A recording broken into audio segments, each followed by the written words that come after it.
प्रवीणजी आणि प्रमोदजी असं म्हणाले की जेव्हा जेव्हा त्यांची बॉडी असते तेव्हा तेव्हा मी मुख्यमंत्री होतो, 29ला तुमचीच बॉडी यावी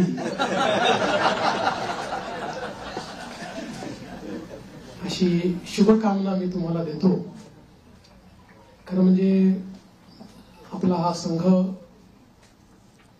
राज्याच्या आपल्या संपूर्ण लोकशाही व्यवस्थेतला एक अत्यंत महत्वाचा स्तंभ आहे. कारण विधिमंडळ आणि मंत्रालयातनं राज्याचा कारभार चालतो आणि तो योग्य प्रकारे चाललाय की नाही हे राज्यामध्ये सांगण्याचं काम तुम्ही करता.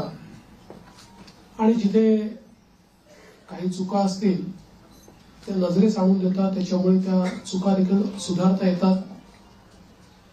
एखादी गोष्ट जी अतिशय जनोपयोगाची असेल ती जनतेपर्यंत पोहोचवण्याचा प्रयत्न देखील आपण करता.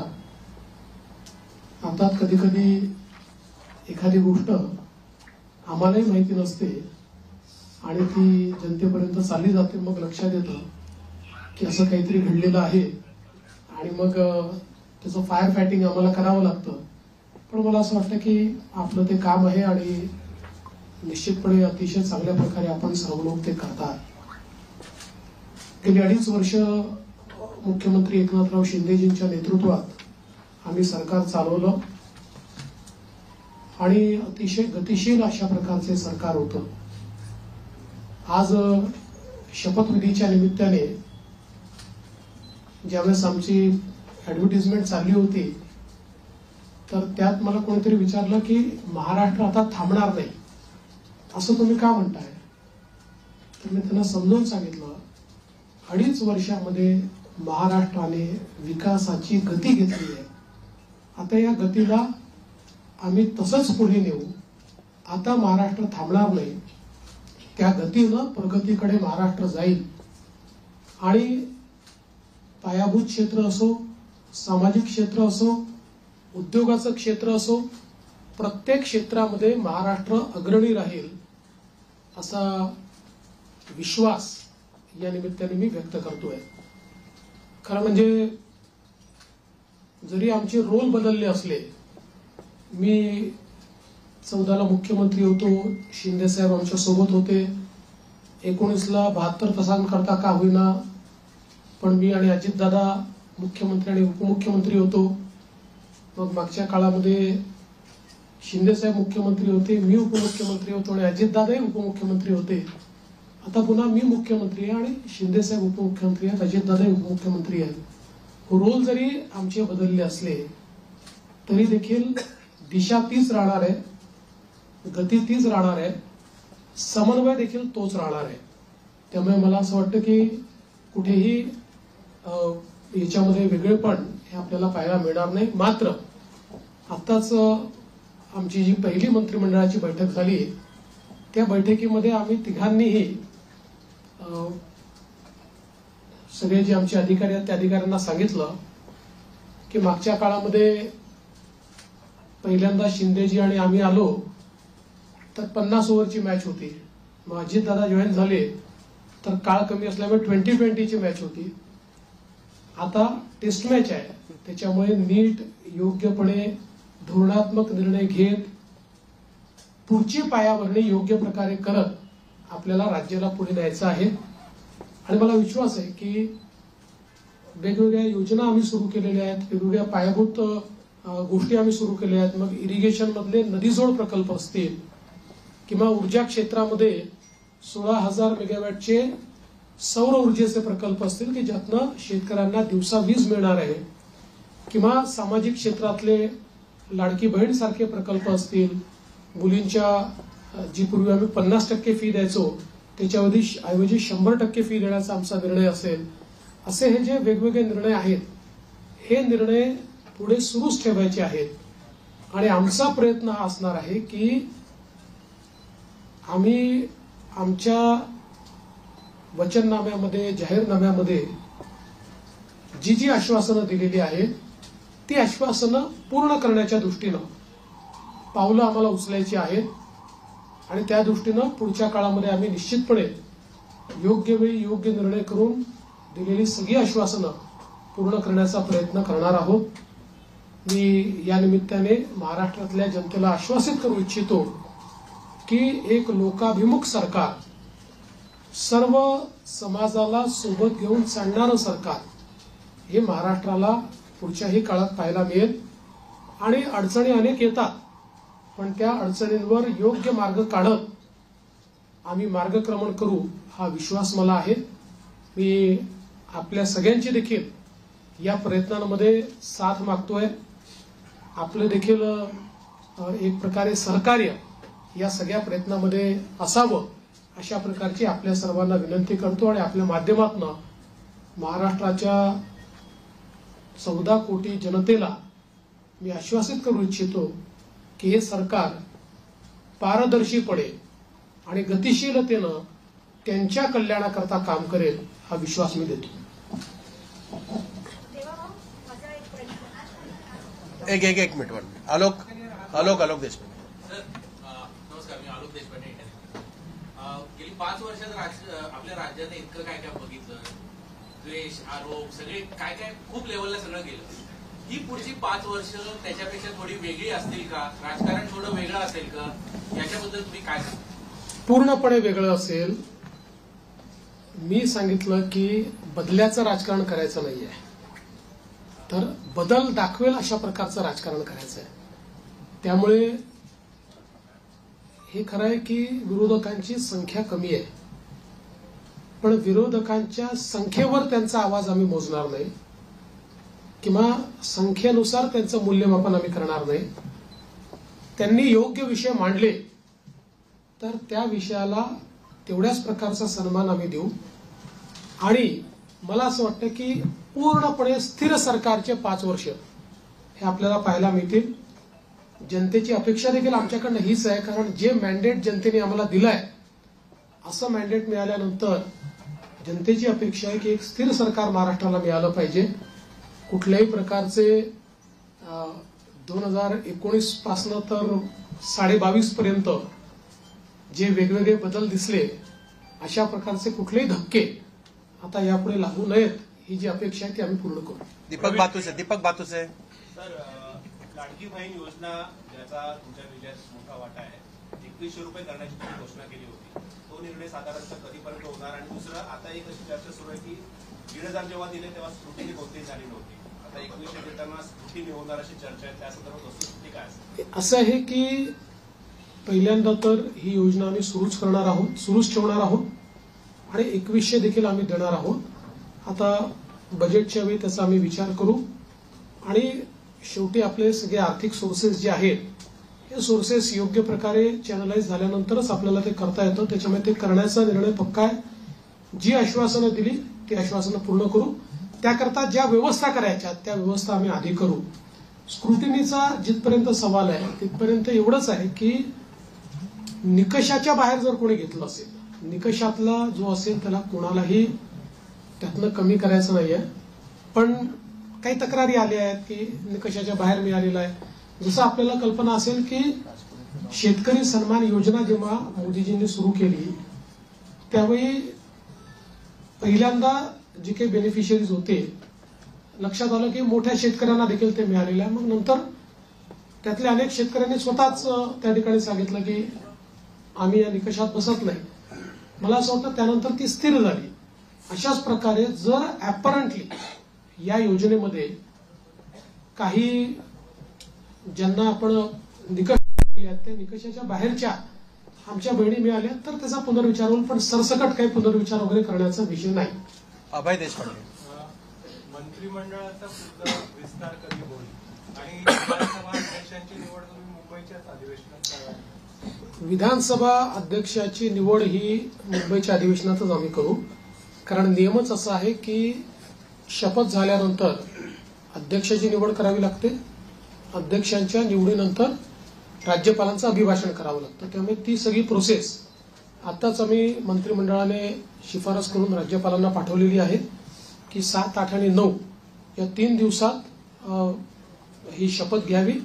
9 तारखेला स्पीकरचं निवडणूक करावी आणि 9ला आपण अभिभाषण करावं नियमानुसार, अशा प्रकारची शिफारस आता मंत्रिमंडळाने माननीय राज्यपालांना पाठवली.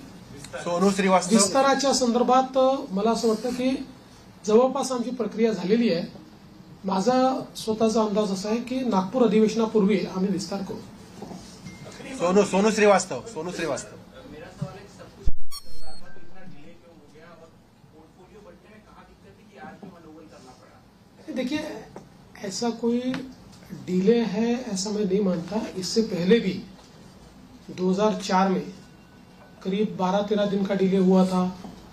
2009 में भी करीब 9 दिन का डिले था. तो कई बार हम लोगों को ये समझ लेना पड़ेगा कि कोएलिशन की गवर्नमेंट होती है तो उसमें बहुत निर्णय करने पड़ते हैं. एक पार्टी की सरकार होती है तो निर्णय एक ही पार्टी को करना है. कोएलिशन की गवर्नमेंट में बहुत बड़े पैमाने पर कंसल्टेशन करना पड़ता है. वो कंसल्टेशन हमने किया है.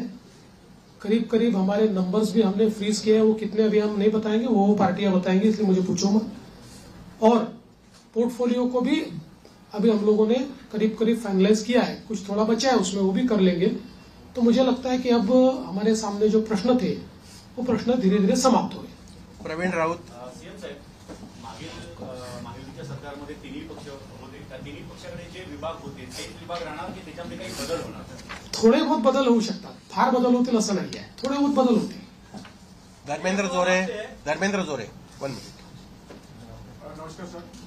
पूर्वीच्या 2014 आणि 1900 वेळी आपलं जे ट्रेनिंग आहे ते आपल्या फ्लॅगशिप प्रोग्रामसाठी जमलं जातं. यावेळी तुमच्या डोक्यात काही अशी कल्पना आहे की मागच्या वेळी तुम्ही एक कायद्याची हमी दिली होती. आज मला आत्मविश्वास आहे की तुमच्या डोक्यात जे काही असेल त्याची जर आज तुम्हाला घोषणा करायची असेल तर आम्हाला सांगितलं उद्यापासून आम्हाला काहीतरी नाही, काही गोष्टी आहेत डोक्यात, पण अजून माझ्या दोन्ही मित्रांची कन्सल्टेशन बाकी आहे. पण आता माझा फोकस जो आहे ना तो या ज्या काही महत्वाच्या योजना आहेत, जसं नदी जोड प्रकल्प, याचं काम सुरू झालं पाहिजे याच्यावर माझा भर असणार आहे. सौर ऊर्जेचे प्रकल्प आपण घेतले आहेत ज्याच्यामध्ये आता रोजची डिलिव्हरी सुरू झाली. आता 60 मेगावॅट तयार झाले, 100 मेगावॅट अजून तयार होत आहेत. कुठल्याही परिस्थितीमध्ये 2026 पर्यंत 16,000 मेगावॅटचे प्रकल्प पूर्ण करायचे आहेत. त्यामुळे ही जी कामं ऑलरेडी हातात घेतली की जी शाश्वत विकासाची कामं आहेत, ज्यातनं शेतकऱ्याचं कल्याण होणार आहे, राज्याचं कल्याण होणार आहे, हे आणि यातला प्रत्येक प्रकल्प असा आहे की ज्याचा नीट फॉलोअप करावा लागतो. आणि नुसते आपण टेंडर देऊन टाकल्याने होत नाही. अडथळे येतात, ते अडथळे दूर करावे लागतात. त्यामुळे मागच्या काळातली जी आमची एक वॉररूमची पद्धत होती, माननीय शिंदे साहेबांनी देखील ती सुरू ठेवली होती, पण ती अधिक इफेक्टिव्ह कशी करता येईल असा माझा प्रयत्न असणार आहे की ज्यातनं किमान जे फ्लॅगशिप कार्यक्रम आहेत त्यांच्याकरता आपल्याला ही वॉररूमची अधिक त्याचा उपयोग कसा करता येईल. जलयुक्त शिवार सारखी योजना जी पुन्हा आम्ही गेल्या 2.5 वर्षामध्ये त्याला बळकटीकरण केलेलं आहे, या योजनेला अधिक वेगाने आपल्याला कसं करता येईल याचा प्रयत्न माझा असणार आहे. त्यामुळे एकूणच ज्याला आपण मूलभूत अशा प्रकारचे जे निर्णय असतात त्या निर्णयावर अधिक भर द्यायचा माझा प्रयत्न असेल. दिनेश मौर्या.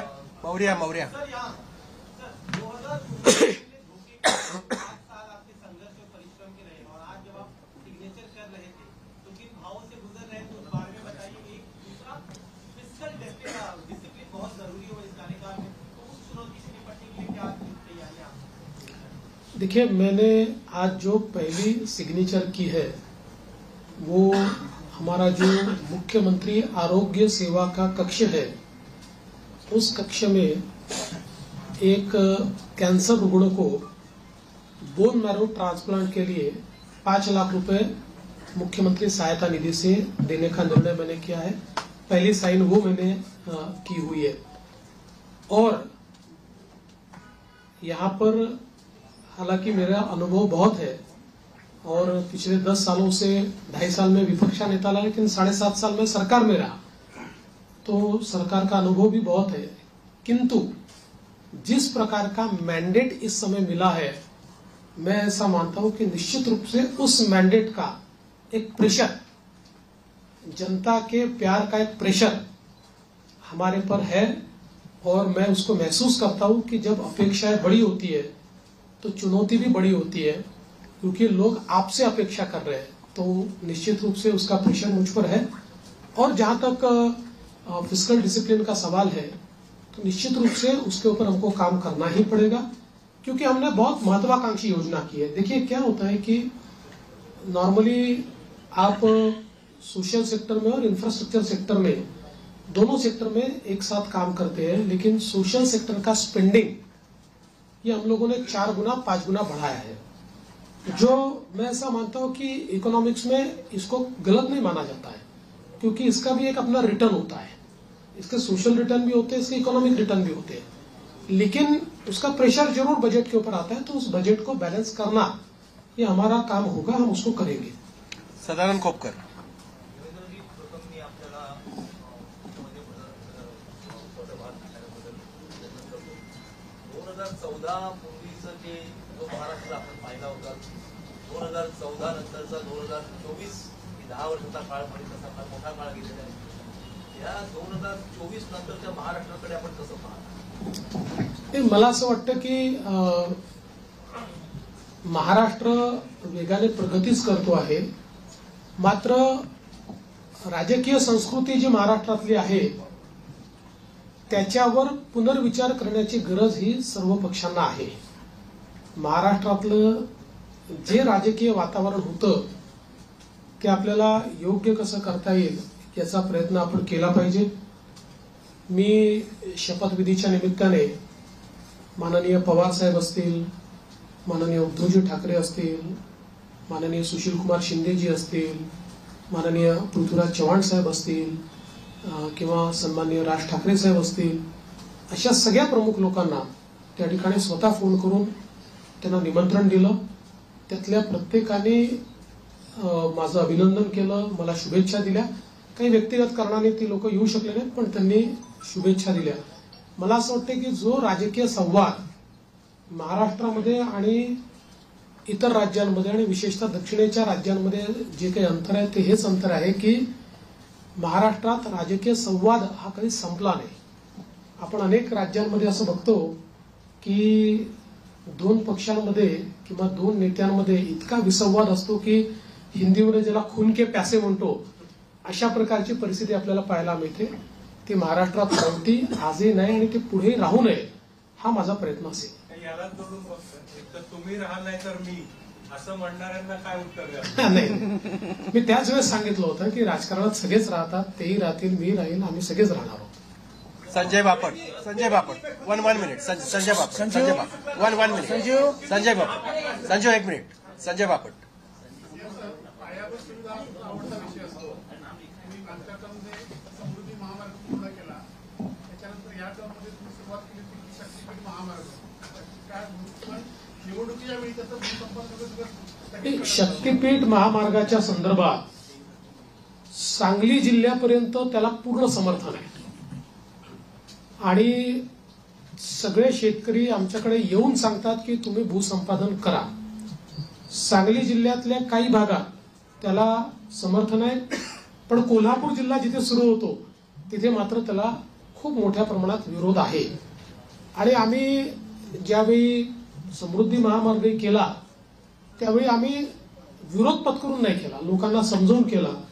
त्यामुळे आमचा यात प्रयत्न असा असेल की ज्या भागापर्यंत विरोध नाही तिथपर्यंतची अलाइनमेंट आता फायनल करायची आणि पुढची अलाइनमेंट जी आहे ती आपल्याला सगळ्यांची चर्चा करून काही पर्यायी अलाइनमेंट काढता येते का याचा विचार आपण करू. कारण शेतकऱ्यांना नाराज करून शेतकऱ्यांच्या जमिनी जबरदस्तीने घेऊन विकास करण्याची मानसिकता आपली नाही आहे. त्यामुळे काही पर्यायी रस्ते तयार करता येतील किंवा त्याला एक्झिस्टिंग जो काही हायवे आहे त्याला कोल्हापूरच्या आधी कुठे जोडता येईल का, किंवा अजून काही एखादा आपल्याला फ्लायओव्हरच्या माध्यमातून काही निर्णय करता येईल का, असं चर्चेतनं मार्ग काढू. पण मला असं वाटतं की सांगली जिल्ह्यापर्यंत तर शक्तीपीठ महामार्गाला मोठ्या प्रमाणात समर्थन आहे. आणि माझा या महामार्गावर एकाच कारणाकरता थोडासा जोर आहे की जसं समृद्धी महामार्गामुळे विदर्भ आणि मराठवाड्यातले विशेषतः संभाजीनगर आणि जालना जिल्ह्याचं चित्र बदललं. म्हणजे आता महाराष्ट्राचं न्यू इंडस्ट्री मॅग्नेट हे पुण्यावरनं हळूहळू हे पुण्यातनं शिफ्ट होणारच नाही, पण आता त्याचा विस्तार हा आपल्याला संभाजीनगर आणि जालन्याला होताना दिसतोय. तर अशाच प्रकारे शक्तीपीठ महामार्गामुळे संपूर्ण मराठवाड्याचं चित्र बदलणार आहे, चित्र एकदम. आणि म्हणून त्या महामार्गाचा माझा थोडा आग्रह आहे, पण सगळ्यांशी चर्चा करूनच त्याच्यातला पुढचा निर्णय होईल, तोपर्यंत होणार नाही. संजू शुक्ला. त्याला जोडून संजू शुक्ला. जसं तुम्ही शक्तीपीठ बोलला तसं कोकणच्या महामार्गासंदर्भात आपण लक्ष द्यावं अशी विनंती. नाही, ते असं आहे की तुमची विनंती ही योग्यच आहे आणि मुंबई गोवा महामार्ग याचा विषय काढला की आम्हाला जरा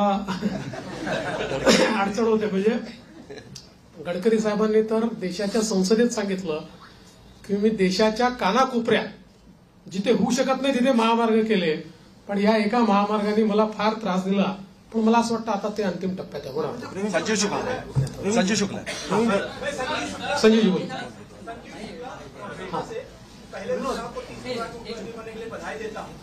तीनों मिलकर करेंगे.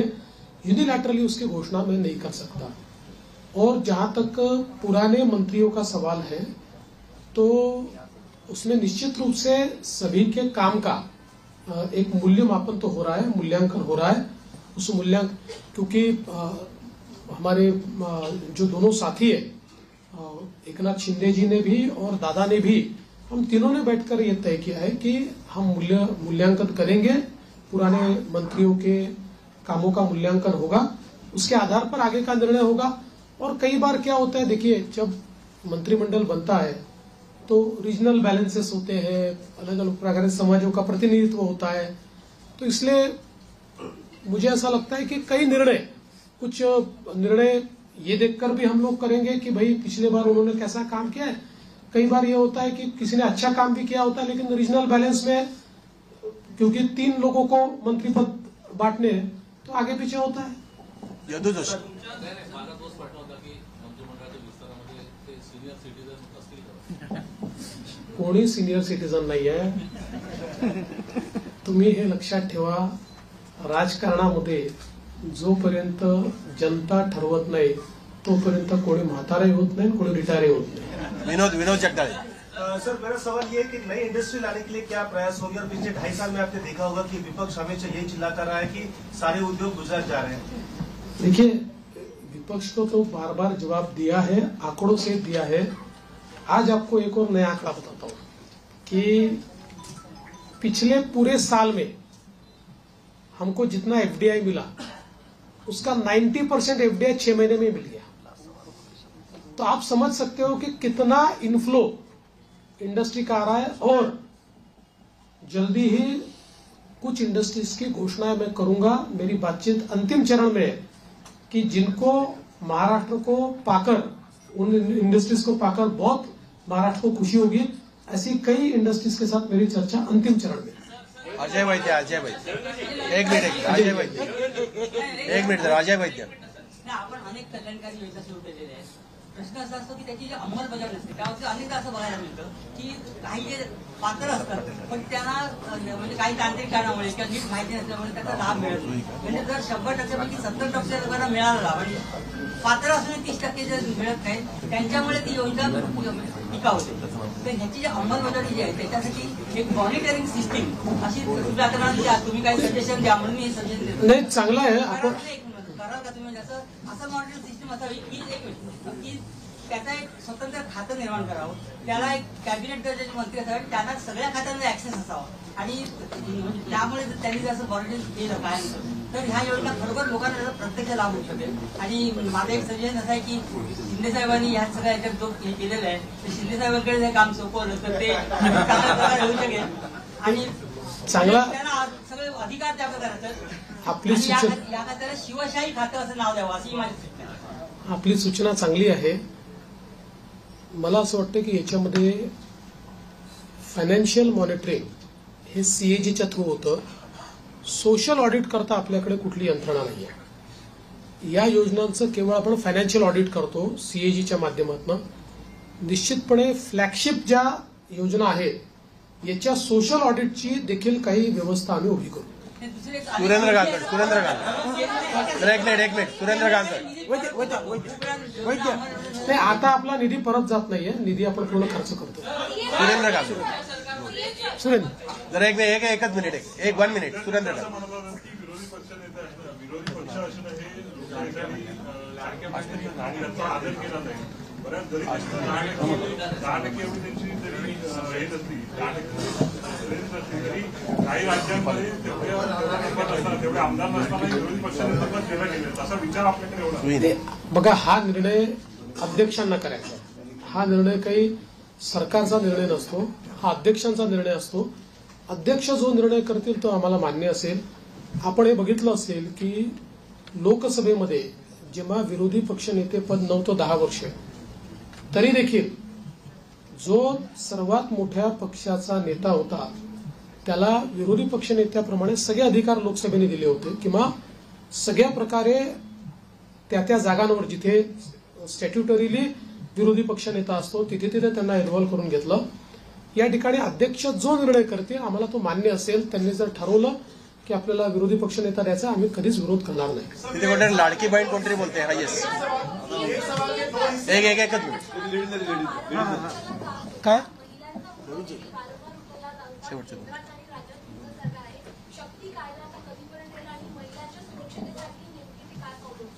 बघा, शक्ती कायद्याच्या संदर्भात प्रॉब्लेम असा झाला की शक्ती कायदा आपला गेल्यानंतर दरम्यानच्या काळामध्ये वेगवेगळ्या डिपार्टमेंटला तो गेला, कारण आपला कायदा हा केंद्राच्या अनेक कायद्यांवर अधिक्षेप करणारा होता आणि त्यासोबत काही तरतुदी आपल्या ज्या होत्या त्या संदर्भात काही विसंगत निर्णय, म्हणजे त्यापेक्षा वेगळे निर्णय, विसंगत म्हणजे वेगळे निर्णय हे सुप्रीम कोर्टाने दिले होते. म्हणून तो कायदा त्या ठिकाणी चर्चेमध्ये होता. दरम्यानच्या काळामध्ये केंद्र सरकारने 3 नवीन कायदे तयार केले आणि या 3 नवीन कायद्यांमधल्या त्यांनी ज्या तरतुदी केल्या, जवळपास आपण ज्या तरतुदी केलेल्या आहेत तशा तरतुदी त्या कायद्यांमध्ये आहेत आणि आता पुन्हा त्या कायद्याशी आपल्या काही तरतुदी विसंगत होत आहेत. त्यामुळे आता केंद्र सरकारशी त्या संदर्भात चर्चा करावी लागेल. जसं आपण बघितलं असेल तर आता या नवीन कायद्यांमध्ये एक इंडिपेंडंट चॅप्टर हा रेपवर तयार झालेला आहे. फाशीपर्यंतची शिक्षा जी आधीच्या कायद्यांमध्ये नव्हती ती आता या नवीन ज्या आपण जी न्यायसंहिता केलेली आहे त्याच्यामध्ये ठेवलेली आहे. त्यामुळे आता या संदर्भात एकदा केंद्र सरकारशी चर्चा करून आवश्यक असेल तर कदाचित आपल्या कायद्यांमध्ये बदल करावा लागेल. प्रसाद पाटील 1 मिनिट. प्रसाद पाटील एक 1 मिनिट. प्रसाद पाटील एक सवाल प्रश्नाचं उत्तर देऊन पण तेवढंच विचारते, गृह खातं कुठल्या पक्षाकडे राहील आणि अर्थ खातं कुठल्या पक्षाकडे राहील? आता आम्ही तिघं मिळून ठरवू. आम्ही आता तिघं मिळून सरकार आहोत, त्यामुळे सरकारकडे राहील आणि सरकार चालवेल. येस एबीपी माझा. शिंदेची शेवटच्या टप्प्यापर्यंत नाराजी आपल्याला पाहायला मिळत होती. नेमकं कारण काय आपण स्पष्ट झालंय का? बघा, गृह खातं खरंच त्यांच्याकडे जाणार आहे? मी तुम्हाला 100% सांगतो, त्यांची बिलकुल नाराजी नव्हती. मी स्वतः त्यांना भेटलो होतो, त्यांची कुठलीही नाराजी त्याच्यामध्ये नव्हती. नाराजीच्या बातम्या जास्त चालल्या पण कुठलीही नाराजी नव्हती. उलट मी विनंती केल्यानंतर त्यांनी तात्काळ ते स्वीकार केलं. मी त्यांना विनंती केली की मी म्हटलं मागच्या काळात जेव्हा मला उपमुख्यमंत्री व्हायला सांगितलं तेव्हा मला असं वाटत होतं की मी मुख्यमंत्री आहे तर मी उपमुख्यमंत्री होऊ नये. पण मला नंतर लक्षात आलं की जेव्हा अशा प्रकारचं अलायन्सचं सरकार असतं त्यावेळी प्रमुख व्यक्ती जर सरकारमध्ये नसला तर पक्ष आणि सरकार या दोघांचा समन्वय राहत नाही आणि त्यामुळे त्यांनी ते मान्य केलं. मला असं वाटतं की त्याच्या बातम्या जास्त चालल्या, म्हणजे आमच्यात तर कुठल्याही समन्वयाचा अभाव नव्हता. पांडुरंग मस्के शेवटचा. उदाहरणादाखल सांगतो की गिरीश महाजन समजवायला गेले. गिरीश महाजन समजवायला गेले नव्हते, गिरीश महाजन सहज भेटायला गेले होते. मला गिरीश महाजन त्यांना बाहेर आल्यावर समजलं. ते मला म्हणे हो बातमी चालली आहे की मी समजवायला गेलो. म्हणलं कशाला गेले तुम्ही? पांडुरंग मस्के. पांडुरंग आसाम सरकार ने डीप बैंक किया है पूरे राज्य में. आपकी सरकार आज आई है, मैं जानना चाहता हूँ क्या आपकी 112 की रसीद पेश करेगा या क्या आपका? देखिए गोवंश हत्या बंदी का कानून हमने पिछले समय मंजूर किया है। हमारे यहाँ पर गोवंश केवल गाय नहीं, गोवंश की हत्या नहीं की जा सकती है। उस कानून को कड़ाई से हम लोग लागू कर रहे हैं। शेवटचे ते मस्के, पांडुरंग मस्के, पांडुरंग एक बोला ना.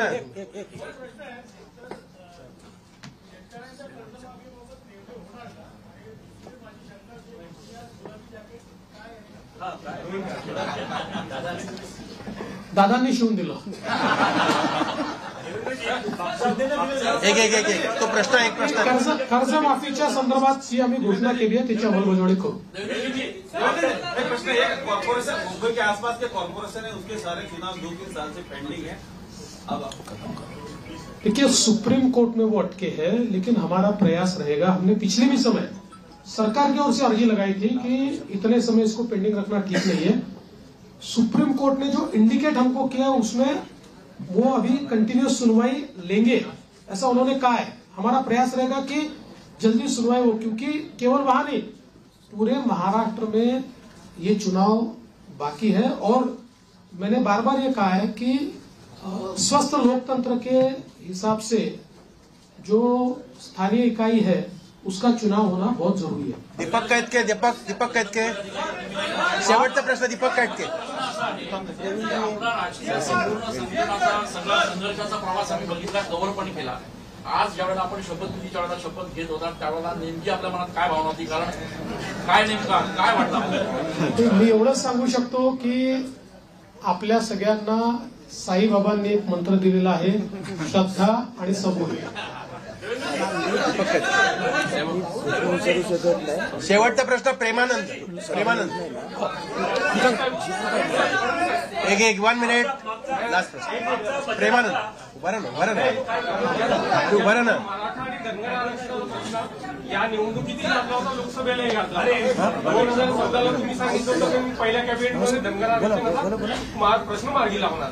आता काय ठोस निर्णय होणार आहे का? असं आहे की त्याच्यानंतर मी राज्याच्या विधानसभेमध्ये त्याची वस्तुस्थिती मांडली होती की कशा प्रकारे ऑलरेडी त्याच्या आधीच्या सरकारने हे देता येत नाही अशा प्रकारचा अहवाल हा केंद्र सरकारला पाठवला होता. त्याच्यानंतर त्याच्यामध्ये बरीच कारवाई झाली. मध्यंतरीच्या काळामध्ये त्याची केस कोर्टामध्ये झाली.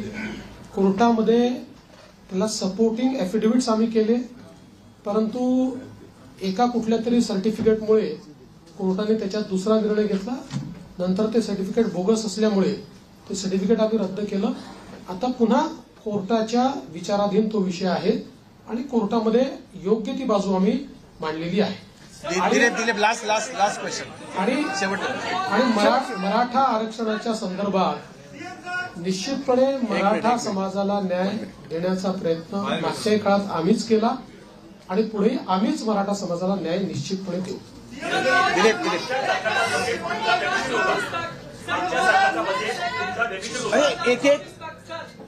काय 2019 से लेकर 2024 तक खासकर लॉ एंड ऑर्डर को लेकर आपको हमेशा गृह मंत्रालय आपके पास था, विरोधी पक्ष आपको टारगेट करता रहा. पूरा 5 साल का कार्यकाल अब आपके पास है, अपनी मेजोरिटी है. क्या महाराष्ट्र शांत रहेगा? महाराष्ट्र मजबूत रहेगा? दूसरा सवाल, खासकर प्रचार के दौरान भी जात की जंगल रहे, कास्ट सेंसस की बात होती है, वजीर कौर ने बार बार की, तो क्या कास्ट सेंसस को लेकर भी सरकार का ये एजेंडे पर होगा? पत्रकारों के लिए आपने कानून बनाया था, लेकिन उसका अभी नोटिफिकेशन नहीं निकला है, उसको और लेकर आप क्या सोच रहे हैं? कि पहला आपने क्या कहा था? देखो उनके उसमें मैं भूल गया. ऐसा है कि कोई भी गृह मंत्री बने तब भी उसको ये सारी चीजें सुननी पड़ती है, टीका होती है. गृह मंत्रालय ही ऐसा है कि जिसमें आपको धन्यवाद कम मिलते हैं, गाली ज्यादा मिलती है, लेकिन बावजूद उसके कन्विक्शन के साथ आपको ये मंत्रालय संभालना पड़ता है. मैंने कन्विक्शन के साथ उसको संभाला और मैं इतना ही आपको कहता हूं कि इस कार्यकाल में भी हमारी सरकार गृह मंत्रालय के माध्यम से महाराष्ट्र में कानून व्यवस्था अच्छी रहे, महाराष्ट्र के लोगों को सुरक्षित लगे, इस प्रकार के सारे उपाय करेगी। पत्रकार एक मिनट देखिए, भारतीय जनता पार्टी की भूमिका ये बार बार हमने स्पष्ट की है कि कास्ट सेंसस को हमारा विरोध नहीं है। जो पहला कास्ट सेंसस बिहार में हुआ हमारे समर्थन से ही हुआ है। हमारा हमेशा इतना ही कहना है कि कास्ट सेंसस को वेपनाइज मत करो। कास्ट सेंसस का वेपन के रूप में अगर उपयोग किया तो जो माइक्रो समाज है, संख्या में कम समाज है, विशेष रूप से माइक्रो ओबीसीज है, इनके ऊपर उसका अन्याय हो सकता है। इसलिए कास्ट सेंसस अगर करना है तो उसका पहले क्या हमको उसमें से पाना है ये हमने तय करना चाहिए, उस प्रकार से उसको करना चाहिए। उसको राजनीतिक वेपन बनाने की कोशिश अगर होगी तो समाज में विघटन होगा। पत्रकार हल्ल्याच्या संदर्भात जी काही त्या कायद्याच्या संदर्भातली कारवाई बाकी आहे मी स्वतः लक्ष टाकेन त्याच्यामध्ये आणि आपण ते काम करू। आणि त्यासोबत पहिला प्रश्न जो अध्यक्षांनी या ठिकाणी मांडला होता की बाळशास्त्री जांभेकर जी आपली योजना आहे त्याच्यामध्ये आपण 20,000चा GR काढला, पण त्याच्या काही अटी शर्तीमुळे अंमलबजावणी होत नाही, तर पुढच्या आठवड्यातच त्या संदर्भातली कारवाई मी पूर्ण करेन। दिलीप जाधव मागचा बजेट आपला डेफिसिट होता आणि त्याच्यानंतर ज्या तुमच्या शेवटचा प्रश्न जाहीर केल्या त्यामुळे अधिकाऱ्यांनी सांगितलं की आम्हाला आर्थिक शिक्षा लावावी लागेल। नंबर 1. नंबर 2, कोरोनाचं पॅकेज आपण मागे काहीतरी जाहीर केलं होतं, त्याच्या पुढे काय झालं? पहिली गोष्ट अशी आहे की विकसनशील अर्थव्यवस्थेमध्ये बजेट हे डेफिसिटच असतं। गेल्या 20 वर्षामध्ये फक्त मला असं वाटतं एक 17-18चं बजेट होतं की ज्यात आपण रेव्हेन्यू सरप्लस होतो, बजेट डेफिसिटच होतो पण रेव्हेन्यू डेफिसिट नव्हतं। त्यामुळे डेफिसिट असणं हे काही गैर आहे असं माझं मत नाहीये। फक्त पैसा कशावर खर्च होतो, त्यातनं आपल्याला आउटपुट काय मिळतो, या गोष्टी महत्वाच्या असतात। आणि तुमचा डेट GDP रेशिओ काय, जसं उदाहरणादाखल लोक सांगतात महाराष्ट्रात 7 लाख झालं, 7 लाख कोटी कर्ज झालं, पण महाराष्ट्राचा जो अर्थसंकल्प आहे किंवा महाराष्ट्राचा जो GSDP आहे तोही आता ½ ट्रिलियनच्या वर गेलेला आहे। त्याच्यामुळे त्याच्याशी जेव्हा तुम्ही कम्पेअर करता त्यावेळी इतर राज्यांच्या तुलनेमध्ये महाराष्ट्र हा आपल्याला चांगलाच दिसतो। अर्थात आता ज्या कल्याणकारी योजना आम्ही घेतलेल्या आहेत त्याचा 2-3% भार हा पुन्हा ऋणभार म्हणून त्या ठिकाणी आम्हाला पडणार आहे, पण त्याचवेळी त्यातनं जे सोशल बेनिफिट मिळेल आणि कॅस्केडिंग त्यातनं जे इकॉनॉमिक बेनिफिट मिळेल त्यातनं पुढच्या 3-4 वर्षामध्ये आम्ही त्याची भरपाई करू शकू। म्हणून मला असं वाटतं की फार याची चिंता करू नये की डेफिसिट आहे, याची चिंता केली पाहिजे की डेफिसिट कशामुळे होत आहे। जो पैसा चाललाय तो सामाजिक क्षेत्रात किंवा इन्फ्रास्ट्रक्चरच्या क्षेत्रात योग्य वापरला जातोय की नाही तो प्रयत्न आम्ही करू। आभार मानतो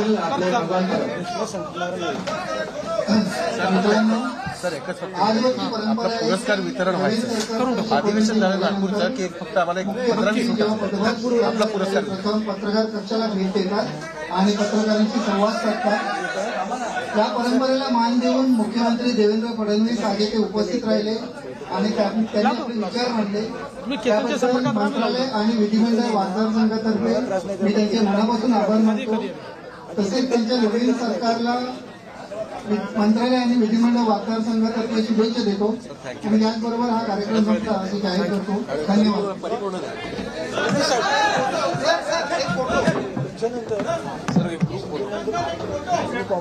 भगवान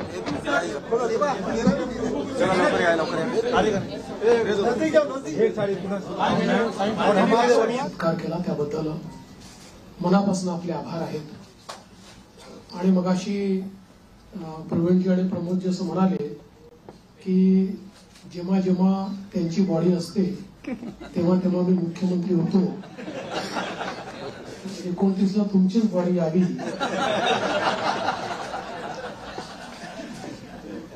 अशी शुभकामना मी तुम्हाला देतो। खरं म्हणजे आपला हा संघ राज्याच्या आपल्या संपूर्ण लोकशाही व्यवस्थेतला एक अत्यंत महत्वाचा स्तंभ आहे. कारण विधिमंडळ आणि मंत्रालयातनं राज्याचा कारभार चालतो आणि तो योग्य प्रकारे चाललाय की नाही हे राज्यामध्ये सांगण्याचं काम तुम्ही करता. आणि जिथे काही चुका असतील त्या नजरेस आणून देतात, त्याच्यामुळे त्या चुका देखील सुधारता येतात. एखादी गोष्ट जी अतिशय जनोपयोगाची असेल ती जनतेपर्यंत पोहोचवण्याचा प्रयत्न देखील आपण करता. अर्थात कधी कधी एखादी गोष्ट आम्हालाही माहिती नसते आणि ती जनतेपर्यंत चालली जाते. मग लक्षात येतं की असं काहीतरी घडलेलं आहे आणि मग त्याचं फायर फायटिंग आम्हाला करावं लागतं. पण मला असं वाटतं की आपलं ते काम आहे आणि निश्चितपणे अतिशय चांगल्या प्रकारे आपण सर्व लोक ते करतात. गेली 2.5 वर्ष मुख्यमंत्री एकनाथराव शिंदेजींच्या नेतृत्वात आम्ही सरकार चालवलं आणि अतिशय गतिशील अशा प्रकारचे सरकार होतं. आज शपथविधीच्या निमित्ताने ज्यावेळेस आमची ऍडव्हर्टिजमेंट चालली होती तर त्यात मला कोणीतरी विचारलं की महाराष्ट्र आता थांबणार नाही असं तुम्ही का म्हणताय. तर मी त्यांना समजावून सांगितलं 2.5 वर्षामध्ये महाराष्ट्राने विकासाची गती घेतली आहे. आता या गतीला आम्ही तसंच पुढे नेऊ. आता महाराष्ट्र थांबणार नाही, त्या गतीनं प्रगतीकडे महाराष्ट्र जाईल. आणि पायाभूत क्षेत्र असो, सामाजिक क्षेत्र असो, उद्योगाचं क्षेत्र असो, प्रत्येक क्षेत्रामध्ये महाराष्ट्र अग्रणी राहील असा विश्वास या निमित्ताने मी व्यक्त करतोय. खरं म्हणजे जरी आमचे रोल बदलले असले, मी 14ला मुख्यमंत्री होतो, शिंदे साहेब आमच्या सोबत होते, 21ला 72 तासांकरता का होईना पण मी आणि अजितदादा मुख्यमंत्री आणि उपमुख्यमंत्री होतो. मग मागच्या काळामध्ये शिंदे साहेब मुख्यमंत्री होते, मी उपमुख्यमंत्री होतो आणि अजितदादाही उपमुख्यमंत्री होते. आता पुन्हा मी मुख्यमंत्री आहे आणि शिंदे साहेब उपमुख्यमंत्री आहेत, अजितदादाही उपमुख्यमंत्री आहेत. रोल जरी आमचे बदलले असले तरी देखील दिशा तीच राहणार आहे, गती तीच राहणार आहे, समन्वय देखील तोच राहणार आहे. त्यामुळे मला असं वाटतं की कुठेही याच्यामध्ये वेगळेपण हे आपल्याला पाहायला मिळणार नाही. मात्र आताच आमची जी पहिली मंत्रिमंडळाची बैठक झाली त्या बैठकीमध्ये आम्ही तिघांनीही सगळे जे आमचे अधिकारी आहेत त्या अधिकाऱ्यांना सांगितलं की मागच्या काळामध्ये पहिल्यांदा शिंदेजी आणि आम्ही आलो तर 50 ओव्हरची मॅच होती.